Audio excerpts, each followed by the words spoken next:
5, 6, 7, 8. Hi EXers, welcome to the EX podcast episode number 69. This is your host, Stefan Vincent. I'm here today with you because we need to shake things up in the world of HR, talent acquisition, and company culture in order to create positive employee experiences in our organizations. Your workplace doesn't have to be a dreadful place where employees feel disengaged.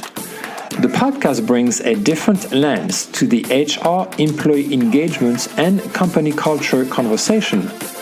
We approach these topics from a brand and customer experience perspective rather than a traditional HR perspective. Our guests, all thought leaders and disruptors in the EX space in their own way, come to the show to share best practices on the key elements that foster employee engagement and strengthen company culture, and also to spark the conversation on how to create these positive employee experiences. Not every company can do what Airbnb or Google do around their employee experience. And this is what this show is all about. Sharing stories of companies of all sizes, not only to show that EX doesn't require a large budget or large team, but also that there isn't one recipe. Each company can find its own way through the EX journey.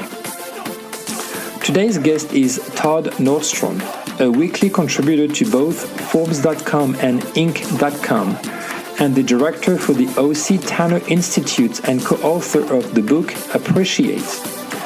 Today with Todd, we talk about why it is important for companies to build a culture of recognition and appreciation, what companies can do to emulate the sense of recognition and appreciation, what are some of the pitfalls of employee recognition, how to measure the impact of recognition programs on the business, and he will share with us some examples of companies that have a great culture of recognition and appreciation.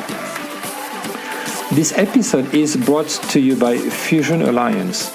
Fusion Alliance delivers holistic solutions fusing together data, digital, and technology to redefine customer experiences and move your ideas to execution.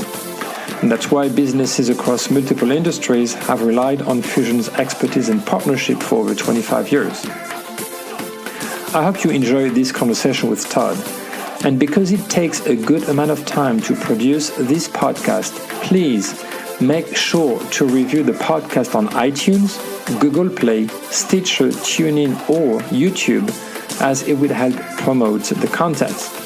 If you want me to speak at your next event, get some advice on your EX initiatives, or send me feedback, suggestions for future topics or guests, you can reach me at svincent@exsummit.com or on Twitter at EX_summit. All right, let's get to it.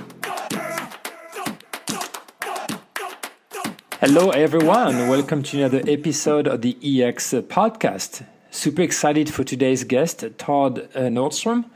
Todd is calling from Scottsdale in Arizona. He is a weekly contributor to both Forbes.com and Inc.com.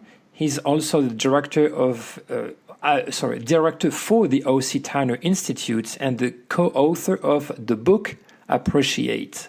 Todd, thanks for joining us today. Hey, thanks for having me. I'm honored to be here. So tell us, who is Todd Nordstrom and what do you do?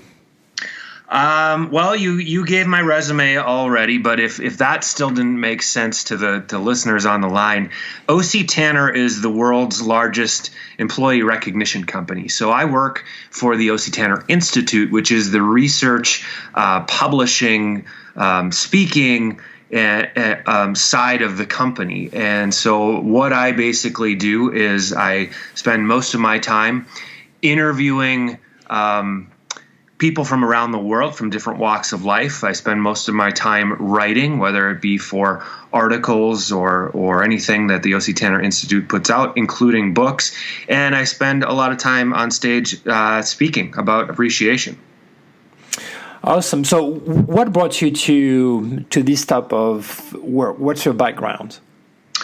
My background is quite scattered, actually, and my path to where I am today is kind of strange. I kind of grew up in the advertising and media industry, and so I was hopping from advertising agency to advertising agency as a creative director, and I started getting offers to write more longhand type stuff. And then, I don't know, maybe 15 years ago, I started a magazine for a job board company, and I was interviewing a lot of thought leaders around the world, a lot of the best-selling business authors around the world, and they kind of said, "Hey, would you be interested in working with us?" And so that's kind of how I started into the business book realm of my career. So your book is called Appreciate, Celebrating People and Inspiring Greatness. And what's interesting with that is, everybody from growing up as kids to even adults, we strive, maybe not so much for recognition, but at least for appreciation, right? But oftentimes, and I'm not sure why, but it's much harder in the workplace for companies and managers to celebrate and recognize the contribution of their peers or their team members. So why is it important for companies to build a culture of recognition and appreciation from everything that you've researched and everything that you've written on the subject? Well, it's very important, but let me take a step back, because what you just said was really interesting to me. And I think we do need to step back, because as human beings, we all understand that recognition and appreciation is very important. But the irony is that when we all went to school, we all kind of understood this, but no one ever taught us how to say thank you, how to say, hey, I really like what you're doing. And so it becomes this kind of awkward thing to us. Back to the question of why it's important for companies to build cultures of recognition and appreciation, I can first give you the canned response. I can give you the research. I can tell you that global research shows that recognition is the number one thing employees say they want their organization or manager to give them that will inspire them to produce great work. When you think of that question, what can your manager do for you that would inspire you to give your best? A lot of things might pop to mind. You might think of, pay me more.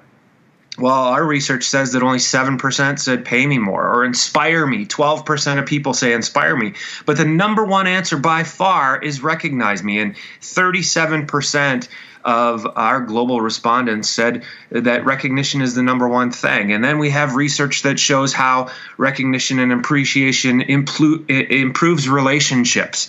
It improves commitment to the organization. It improves engagement with which every company seems to be striving for. And it improves daily performance.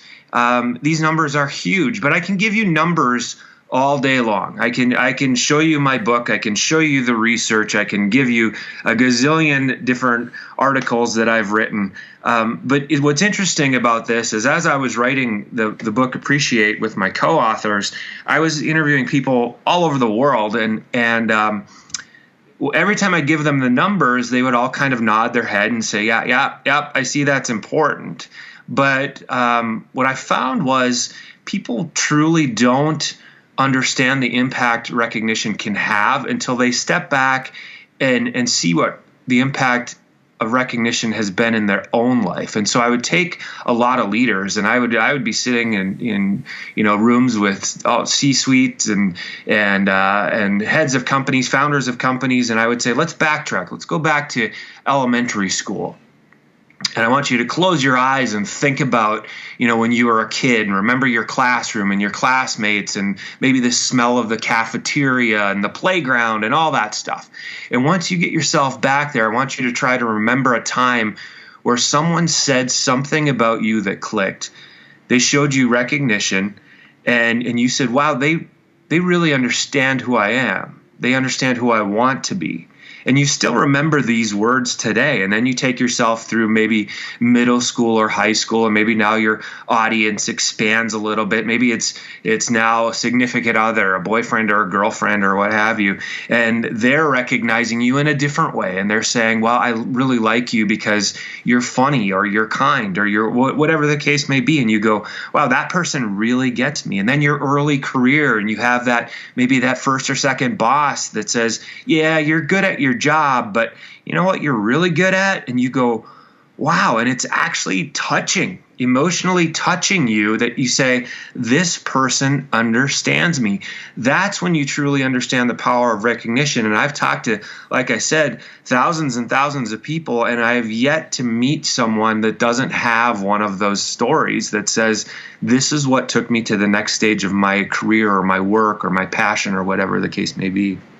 And what's interesting to me, or even striking, is the fact that there's a sort of like a firewall or separation between our personal lives and our professional lives when it comes to recognition. As parents, at least for those listening who are parents, now we thrive at celebrating and recognizing and appreciating our kids. It's part of supporting them growing up and so forth. So we do this as a parent, but when we just go to work, for whatever reason, we either shy at showing recognition and appreciation, or for whatever reason, it's not something that companies as organizations really want to promote and support. Why is that? Why is it so hard actually to apply what we do on a personal level to the professional side? Well, I think there's a vulnerability that's involved that when you truly show your emotion towards someone else, as parents, and I have 3 kids, and you clap the first time the kids use the big toilet, you know what I mean? And so it may seem trite, and then you go, well, how am I supposed to do that when and I don't want to downplay by any means by using the toilet example, but we do, and we clap for their small achievements, and we cheer for them, and maybe it's not all sincere with kids. Maybe it's a little bit, we just understand that we're cheering them forward. That piece of artwork that may not be so good, but they gave their best effort, and they're proud of it, and so you kind of cheer along. And so maybe there's that aspect. But I also think that in whether it be elementary school or high school or college, I don't think that we're ever truly trained how to properly and professionally recognize someone, become that vulnerable person that says, you know what, I watched you work on this project. I watched you stay late. I watched you put the effort in, and I watched you struggle. And look at the outcome. And this is awesome. And you deserve a round of applause. That takes a level of vulnerability that none of us are really trained in the public world to give. Even sometimes with our not even colleagues, but with our friends, and somebody does something great, and it's hard to truly say thank you. That means a lot to me. And you said something that actually strikes me too. Celebration and recognition it's not just about accomplishments and success. It's about efforts as well, right? Right. Well, in our book, we studied actually 3 areas, and we say that the 3 areas that organizations should be practicing recognition and appreciation is encouraging effort. And that means that there might not be a good result. But when you see somebody going for it, and you see somebody pushing themselves, and you see them sweating and bleeding and crying, that deserves a pat on the back. Because the result may not turn into exactly what was desired, but it's going to turn into something. It's interesting that you bring that up, because I was speaking to a large franchise group of barbershops and their management team, and they were saying, this encourage effort thing, I like the idea, but how do we encourage people in the middle of a haircut? And I thought, well, that's an interesting example, because but it's also the perfect example because a lot of our projects at work, they actually have to get worse before they get better, just like a haircut. And so you have to look at not the product, not the actual hair on someone's head, but the barber that's putting that effort into the haircut to saying, I have to start here, and this is going to look worse before it gets better, but I know where I'm going, and I'm going to strive to give the best haircut ever, whatever the case may be. The second category is rewarding results. When people hit those achievements, when they achieve the desired results, whether they be small or massive, whether it's cleaning up a file cabinet, which I know is an outdated term, but you understand what I'm saying, or organizing a department or whatever, to landing the big sale that changes the forecast of the entire company. Those results deserve to be rewarded equal to the size of the result. So if it's a small achievement, you send the employee out to sushi or coffee or what have you. And if it's the massive result, you pull together a celebration and you say, let's celebrate this person's achievement. And then the last area is celebrating careers. And that means, we all are going from organization to organization often in life, and it's not often that somebody spends 35 years at one organization anymore. But when we look back at somebody's career, they're bringing with them, the reason we're hiring them is because they have this experience that's often outside of our own organization. And so they're coming in and they go, and we look at this person and we go, wow, we're bringing you in because you have this, and this experience, and none of us have that.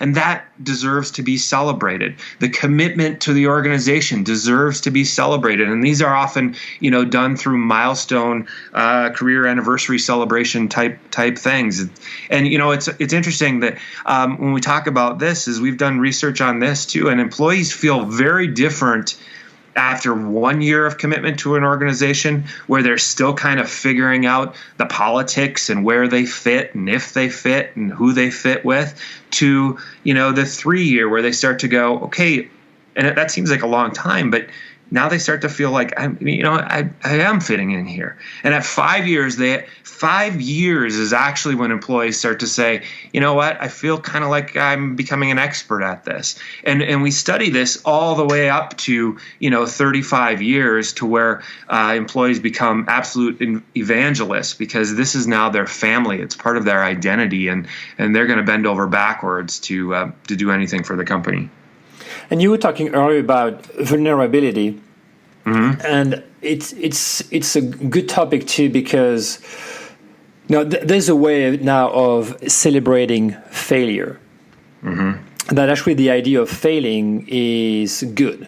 It means that as long as we learn from it, it's good. And more companies, or at least the good companies, are trying to encourage their employees and not looking at failure as a negative thing, but as a positive thing. And now some companies actually do celebrate failure on a regular basis. And people who do fail, who just fuck up, they say, hey, you know what? This is what happened. This is what I learned. And this is how I'm going to improve things in the future. So there's a sense, as you said, about vulnerability, and people accepting the idea that it doesn't have to be perfect right away, but at least making sure that you learn along the way is probably the most important, and we need to be able to recognize this. Yeah, a good friend of mine, his name is Jay Samek, and he's a best-selling author, and he's led a lot of tech companies. And he actually would say, when he would start up companies, and he would tell his employees, if you don't fail, I'll fire you. And and he was dead serious. I mean, because there is something that's extremely valuable about recognizing failure, as long as we can backstep and say, what did we learn from this? Often failures lead to the greatest achievements. I mean, a good example is the Leaning Tower of Pisa. Would anyone know about it if it wasn't a failure. Mm-hmm. No, no one would know what it is. It'd be some tower. But yeah, it's definitely, and I think that, as far as is what we write about in research, I think that falls into the effort bucket, because even if your efforts failed, and you can look back and say, what did we learn from this? It still deserves, a pat on the back for the effort and for the understanding that's been gained, because it is often those failures that lead to the greatest outcomes. From the research that you've done and what you're seeing in the workplace, what companies can do to emulate the sense of recognition and appreciation, whether it's the different appreciation programs, it's maybe communicating, educating managers and employees on how to recognize their peers and other contributors in the company. So how companies what they can do to emulate that sense of recognition and appreciation? Yeah, and you kind of nailed a couple of the areas right there. But I would say first start with a program, and I know that there are listeners on this podcast that they may say, well, I have a small company. I'm not going to go out and buy some big program. And I don't mean program as a sense of, you have to become a client of O.C. Tanner. We would love everyone to become our clients, but I'm not saying that. When I talk about the value of a program, I'm saying you need to put a system, a policy, a program, whatever the case may be, that works for your organization and your size of organization and the way your organization works, that says, this is what we're going to do, this is how we're going to do it, and this is how we're going to live up to these things that we're saying. Everyone can go off and read a book about appreciation and think this is ideologically brilliant, but until you actually lay a framework of, okay, how are we going to build this culture? How are we going to practice appreciation? What does that mean with regards to tools and systems and consistency and all that stuff? It's going to be a 2-week endeavor, and then you're going to go, oh yeah, I forgot about that. We need to do that again. And so you also mentioned training of leaders. Yes, it's extremely important. Like I've said a couple times already on this call, none of us were educated on how to properly recognize someone. And so I would, pick up my book, there's a gazillion examples you can find online. You can go to octanner.com of how the best way to appreciate people publicly is, and go learn it and practice it and train your people. Practice with your people.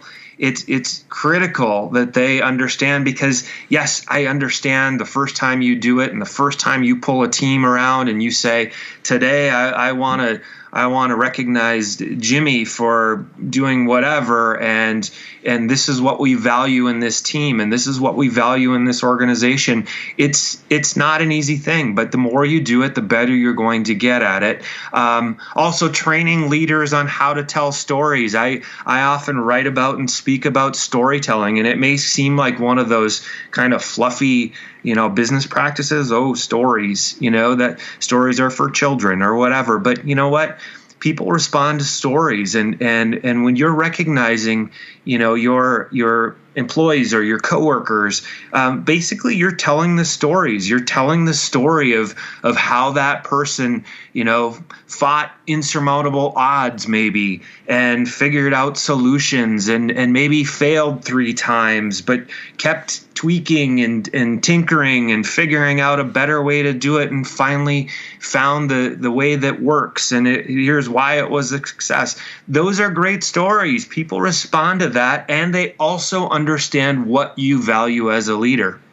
And then I would also, okay, go ahead. No, sorry, go ahead. I would also add to that, when you build those programs, a lot of the companies that we've worked with that I've seen the best result is they create teams of you can call them whatever you want, people that champion recognition, people that take on the responsibility that says, whether or not I'm a leader of the organization or I'm a leader in a team or whether I'm a leader at all, I believe in appreciation and recognition, and I'm going to take on a champion role with this endeavor. And so I'm going to host meetings and I'm going to have discussions and I'm going to be a shining example within the organization of telling stories and being the number one appreciator. And so people can around me can see what it's like, and I can ask other people around me to say, who around you has been doing great things, and have you recognized them for it? And so when these organizations that we work with build these teams of supporters, of champions, of recognition, those are the ones that often remain the most consistent. Those are the ones where you see the cultures thrive from becoming a culture of recognition and appreciation. And what I like about storytelling as well is, when it's genuine and authentic, and not fabricated, it's a great way not only to inspire and energize people within the organization, but also to be able to showcase externally, potentially to potential prospects or candidates, or even just for customers, to showcase what the culture of the company really is about. Right. So it had both a internal and external purpose, as long as it's done in an authentic and genuine way. Right, and this is a question that I get asked often by leaders and managers is they say, well, if I recognize one person, is everyone else going to become upset and jealous? Mm-hmm. And the answer is no. In fact, the opposite is true. When you pull somebody out in front of their teammates and you say, this person did this and here was the result and we're really proud to have them as part of our team, the audience isn't thinking, I'm jealous. The audience is thinking, how can I do that? I want some of that. I want some of that appreciation. Or when you call somebody out for their 7-year, service anniversary, and you tell stories about, the things they've done over the years and how they've become part of the family or whatever. Those people that have maybe worked at the organization for 6 months or 8 months or 1 year are watching that 7-year service anniversary and they're going, that can be me someday. Mm-hmm. And I'm going to create those stories that they're going to tell at my celebration. And so the exact opposite, and we have research on this too, the exact opposite, it's not showing favoritism. Now, that being said, I have heard some horror stories about bosses who are, try to recognize, the guy who told the best jokes at happy hour last night. That's favoritism. Mm-hmm. So when you recognize people, you have to make it, effort-based, results-based, or career-based, and stick to those 3 buckets that we talked about earlier. It's a very good point. And I would say with the advance of technology, it's really easy at a very low cost to be able to create stories and disseminate those stories. We all have smartphones. It's pretty easy to either do a selfie video or just even video record someone and show appreciation and be able to distribute that content company-wide or even just within your team or business unit. So that's very easy to do. It doesn't take a lot of efforts, and it doesn't have to be a finished product or very polished product. Mm-hmm. It can be very raw, but still very powerful. Absolutely. And I mean, even when you talk about that, and when you talked about the divide between the workplace and you think about even, our regular social media accounts with our personal networks, is like when you get a bunch of likes or comments on a photo on Facebook, think of how it makes you feel. It makes you feel good. Yeah. And so, companies are doing these same things. It's just focusing it on work and finishing those projects and being part of a winning team or whatever the case may be. And so there's a billion ways you can do it. But in my opinion, every company should do it because there is no downfall. So you mentioned a few minutes ago, we talked about some of the do's, right? To be able to build a culture of recognition and appreciation. And you also mentioned that we shouldn't confuse recognition with favoritism. So what are some of the other pitfalls of employee recognition? Oh, there's a few things we need to watch out for. But the first thing I would say is that recognition needs to be sincere. Yes. And so if you go into this thinking, I'm just going to pretend because I've read the results of how this can improve performance or how this can improve engagement, we're all smart. We know when someone's being insincere. And so the first thing I would say before you do anything, before you even start to think about building a program or a process or a policy around recognition is ask yourself, am I sincere? And then I would do the same thing before you actually go out and recognize a colleague or a person that works for you is stop and say, I don't want to do this because I'm trying to manipulate them. I want to do this because I sincerely appreciate what they're doing here. And until you cross that sincerity boundary, I would say stop there. Second thing that I would say that people do wrong is make it timely. I've heard stories about employees receiving a reward for achievement, and it's 8-9 months after the achievement. Well, the employee didn't even remember what they did. And so that seems like somebody finally went to check the box off to say, did this person receive a reward, and that again feels very insincere. But I've also heard stories of, I had one employee tell me a story. If I remember correctly, I think he was out of Singapore, and he had, I think it was his 5 or 7 year anniversary, and his boss was on his way out to lunch, couldn't find the employee, but didn't have time to really wait around, and actually handed the Career Achievement Award to the employee underneath the bathroom stall. That's quite an interesting story. That's just disrespectful. It is. It's just disrespectful. And so for the most part, I would say there's not a lot of wrong you can do if your intentions are true and sincere. But, then there are some other reminders that keep it specific, make sure the employee knows why they're being recognized. Keep it timely, like I mentioned. Keep it sincere. Make it inclusive. Bring the people that these other people care about around when you do it, because, like we talked about before, it's not only a great example on the audience that's watching, but when you think about your peers and you care. And I don't mean this in a cold way, but we all care about certain people more than we care about others seeing our results.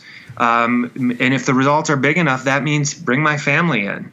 I want my kids to see, what I've achieved here. I want my wife to see what I've achieved here, or my closest coworkers at work. If it's people surrounding me that have really no idea who I am, it's not that impactful. So there's a few ways, and then I would just say to just practice your words. I think that with sincerity and the proper intentions, you can mess up in your words and your speech a little bit, and it's okay. But practice it, because I've also heard stories of recognition moments where a manager may be talking about how horrible an employee used to be. And now they're finally pulling themselves together. Well, that's not good either. You don't want to bring the negative into it. Don't make it a sandwich type story where it's like, well, now you're good enough. So just practice your words. And I would say that appreciation and recognition doesn't have to be necessarily formal and well defined in process. Meaning, I did a survey last year with my audience about employee experience in general and how people felt about the workplace. And one thing actually that just came back to me while you were talking was the fact that Many managers show somehow a lack of appreciation and recognition, or even respect, when, for instance, they just push back, or they just cancel one-on-ones with their team members, thinking, you know what, my schedule is so busy that I'm just going to skip my one-on-one with you today or this week because I don't have the time, right? And it's not a formal recognition appreciation program per se, but it's something that should be reconsidered by managers. Just those little touches that actually can make a true impact on the morale of their teams. Right, and you bring up a great point, because we have seen, as we do these global studies, we have seen that geographically opinions change a little bit about how people want to be recognized. In certain cultures, people don't necessarily want to be publicly recognized. They want to be pulled off one-on-one and be told by their boss or by their colleague, just between the two of them, that I really appreciate this. And they prefer that more than let's pull the team around. In other cultures, the more the merrier. I want the whole company to see what I've done. So it is something for managers to think about. It is something for managers to maybe question. If you have somebody who's maybe a little bit shy, ask them and say, hey, I want to recognize you. Would you prefer a public, or would you prefer me just one-on-one to tell you what I'm thinking here? And the employee will respond. So it's great to step back and think about it. The one thing, though, when I say that, I don't want the audience to misconstrue this whatsoever, is that when we do these studies that show opinions of how to be recognized as different, not one study has shown us that people don't want to be recognized. Not a single one in any culture anywhere in the world. So yes, be careful about how you're doing it, but be mindful that even if somebody wants it private, that doesn't mean they don't want it. Yeah, that's a very good point. Now, the big question is the $1 million question. It is, how do you measure the impact of recognition programs on the business? Because ultimately, whether companies spend a considerable amount of money on those programs or just a minimal amount, it's all about how do I measure the impact on my business or business performance? So do you have any statistics or any numbers to share with us? I don't off the top of my head, but I do have plenty of statistics that show the impact on business results. But I would say this from a larger perspective is that we know a lot of companies are doing engagement surveys, right? Satisfaction surveys, all kinds of surveys. Companies are doing all these surveys to find out how happy their people are to be there, and recognition is always a number one player in those surveys. So, but then other people would challenge me and say, well, how do we measure engagement? As far as results. So we can look at these surveys and say, okay, we can give you numbers of results. We can give you, surveys across the board that give you numbers. And yes, anyone can argue with survey results, saying, are the survey results equal to financial results, right? For example, performance metrics. But I will tell you this, because I want to slow down and bring this back to the human level, because the day-to-day of recognition may at first seem very difficult to measure, because we don't have some big, metrics survey, or we don't have, machines plugged into all of our employees that shows exactly how it's changing their performance. But I want you to think about this. The word appreciation. There's 3 definitions to the word. The first one is kind of what we're talking about. It's that sense or showing of gratuity, that somebody does something and somebody else goes up and says, thank you, I really like what you're doing. That's kind of the first loose definition. Second definition, that may at first seem like we're not talking about the same thing here, is kind of the aficionado. It's someone who appreciates art, right? Or fine wine or cheese. That may not seem like a discussion for the workplace, but as managers and leaders, that is our job, to become that aficionado of great work, to become that person that recognizes those little efforts and those little achievements and those little extra things that special person's personality brings to our team. So we have to become the aficionado. But when you talk about measuring the impact on business, it's this third definition that I really want you to think about. The definition of appreciation as a rise in value.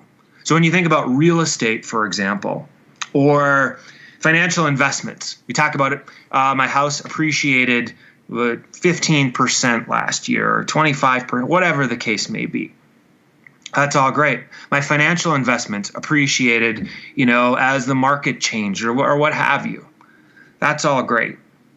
But if during this discussion I had pulled a $20 bill out and laid it on my laptop, by the end of our discussion, guess how much that $20 bill is going to be worth? $20. Yeah.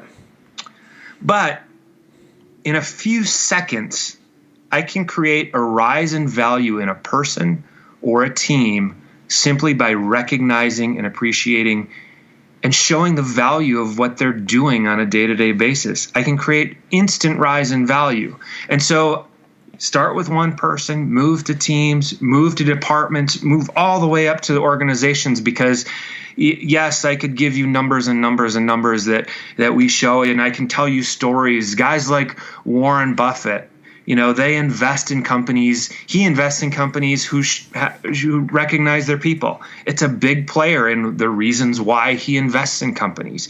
Other organizations like that, they're looking for these things. I can show you numbers of how companies that practice recognition outperform companies who don't. Most of the reason is because the companies who don't practice recognition are experiencing massive turnover. It's things like that, but bring it back to the human level and talk about the measure of impact on results from that standpoint. I can raise value in a heartbeat. What's interesting is I think there's the misconception, even from what I see and what I hear, there's a misconception that recognition or appreciation has to be tied to some level of monetary value. And if you don't have a monetary incentive, you or your organization looks cheap. Right. And that's, I hear that a lot, but when we talk to the people, and I don't mean the leaders, when we talk to a lot of leaders, if you're a manager or you're a leader of an organization, you're probably thinking the same thing, but you may be thinking, but I don't have the budget. Right. I don't have the budget for this. Well, okay, that's a place to start because that's important, but just because you don't have the budget doesn't mean the people are. What the average employee stays with a company right now, I think the U.S. Bureau of Labor and Statistics says like 4.6 years, I think was 2016. 4.6 years of working at an organization without receiving a prize or a reward is not that big of a deal. But 4.6 years of working at an organization where no one ever says thank you, no one ever recognizes your effort, that's a long time. And so think about that. Whether or not you have a budget, you better put in a policy that says, how am I going to say thank you? How am I going to recognize people? And beyond that, our research shows that when organizations do just offer a monetary value, instead of maybe an item that shows an appreciation or whatever, the money's forgotten.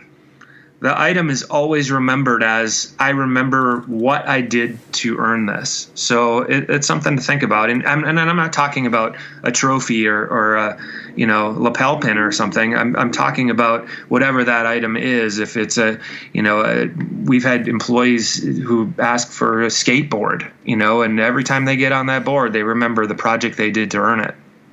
Oh, yeah, that's pretty cool. And as I was listening to you, I was thinking of going beyond the monetary value. It's about what kind of experience can you create, right? And how those employees can build a memorable moments that they will always remember, at least as long as they stay in the company. And simple things like, it could be something like, you've worked so hard on this project that, just take tomorrow off. Right. And don't put it on the books. just take tomorrow off, right? Right. It's something that doesn't have, well, it has some sort of monetary value, but not a direct one, right? It's not a $50 gift card or $100 gift card or bonus or whatever. It's just something that is more intangible, but still makes a difference, right? Because this person being able not to show up at work tomorrow because he or she gets a free day off could be something meaningful and have a great experience with their families or whatever else they might decide to do.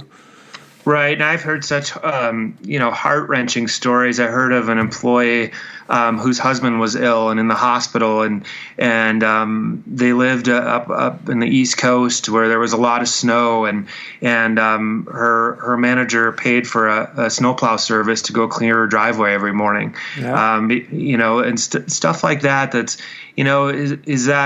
is that a prize that she walks away with that says, I'm so proud because I achieved this? No, they just valued her as an employee. And they said, you know what, we see that you're struggling in other areas of your life. And so we're gonna help you out there. And so we've heard a lot of those stories. Do you have companies or examples of companies in mind that have a great culture of recognition and appreciation from your research? Oh, I've got so many that I could spend the next 2 weeks. If anyone's interested, go to octanner.com and you can look up case studies. But I've heard so many stories from small companies to medium-sized companies to large companies, and I think what you're asking is probably for a company that everyone might be familiar with. And mm-hmm. one of my favorite, I'm just a fan because I'm a fan of the way they do business all around, is Virgin Trains. Virgin worldwide is known for creating amazing experiences. Yes, and Virgin Trains is no different. And I just am such a fan of their stories. I'm also a fan of their values. And if you're curious, just Google Virgin Train values, because they're so much fun to read, which is so weird to say about a company's values, but go check out Virgin Train's values, and read them because they're just a blast. But I'm impressed by Virgin Trains because here's an organization that is committed to creating amazing experiences. And then you combine that with this kind of old school railroad.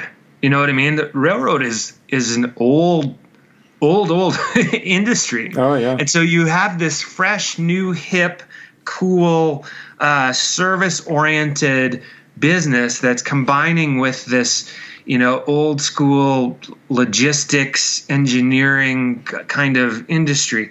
And so all of a sudden, wrap your brain around this for a second. You're trying to create a culture where you have service-minded people, you have food prep people, you have concierge type people, you have logistics people, you have engineering people, you have safety people, you have all this stuff that I can't even name every department, but these people are coming from very, very different backgrounds and cultures.